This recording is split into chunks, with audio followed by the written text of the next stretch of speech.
Welcome to our October 1st edition of Ricebird News. And we have National Principals Month that we are celebrating today. So help us celebrate with all of our principals by giving them their congratulations and just provide them with all the kudos you can. And so in honor of today and the month of October, we are going to showcase our newest administrator, Sandy Fellers, and she will be another guest on Ricebird News. Her role is the Dean of Instruction at the high school. So welcome, Sandy. Thank you. Tell us a little bit about yourself so that our audience knows a little bit about you. Well, this is my 27th year in education.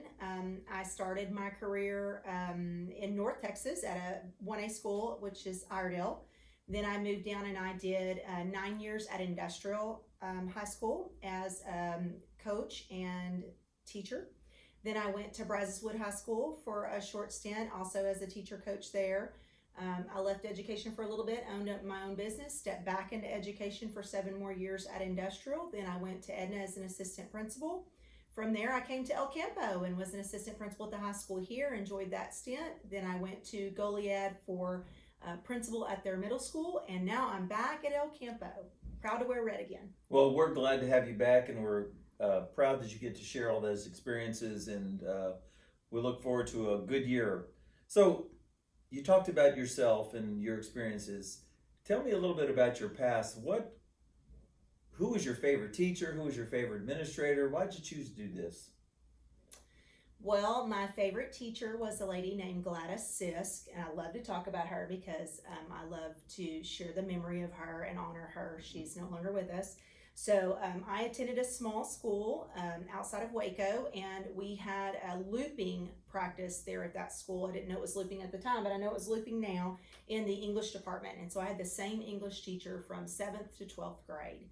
And I'll tell you what, she was definitely the most influential over me. I don't know if I say she was always necessarily the favorite. I have other favorite teachers, but she was the most impactful for sure. She passed away my senior year.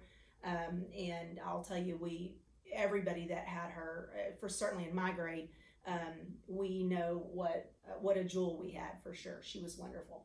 Well, that's great. Sounds like that looping probably provided you some good opportunity with Ms. Sisk. Yes, good relationships. So explain to us how you feel that your vision and your values align with the ECISD mission and vision. Well, the mission for El Campo ISD is that students are college, career, military ready, and I'm going to tell you that aligns up with me completely.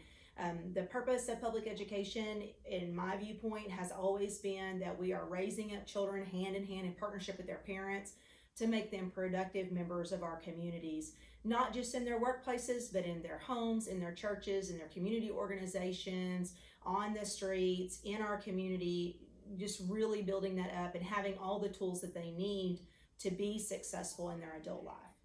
Well, thanks for joining us. If y'all get a chance, please reach out to Ms. Fellers or any of the principals or assistant principals on our campus.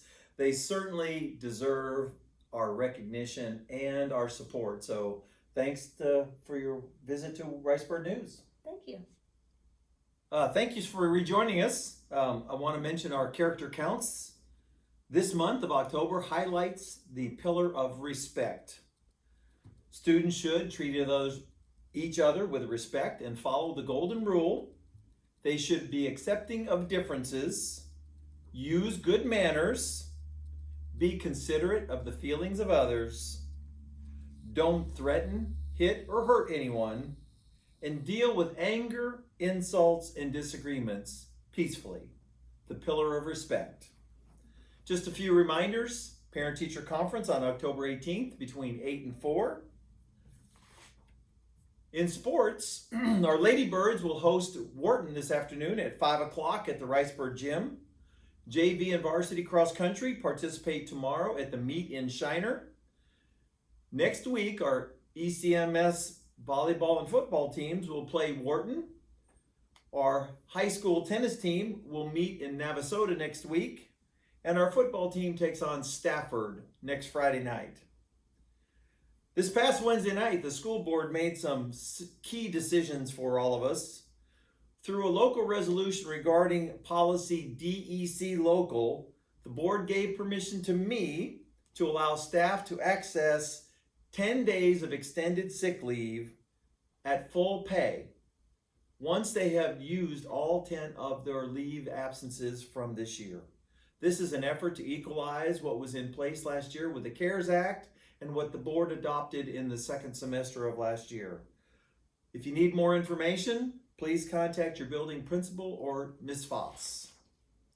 The board also approved unanimously an additional benefit for all employees, providing each employee with $25,000 of term life insurance.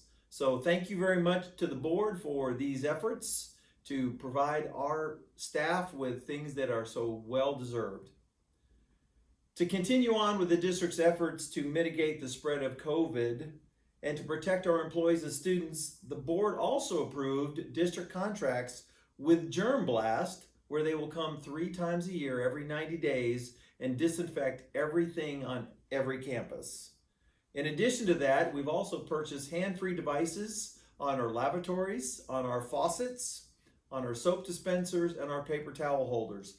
Hopefully this will stop the spread of germs and viruses on those surfaces that are so highly contaminated with bacteria and virus. To remind everyone about these mitigation efforts, we have many things we're already doing. We continue to try to watch social distancing. We continue with masks if people would like to wear them.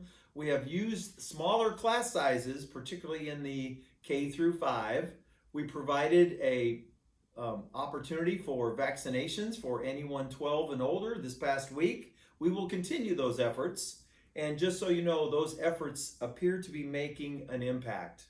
This past week, we had only 4 cases of COVID. 2 students at the high school and 2 students at Hutchins. No staff and nobody had any infections at the middle school, Northside, or Myatt. So continue those efforts. Thanks a lot for joining us on Ricebird News. See you next week.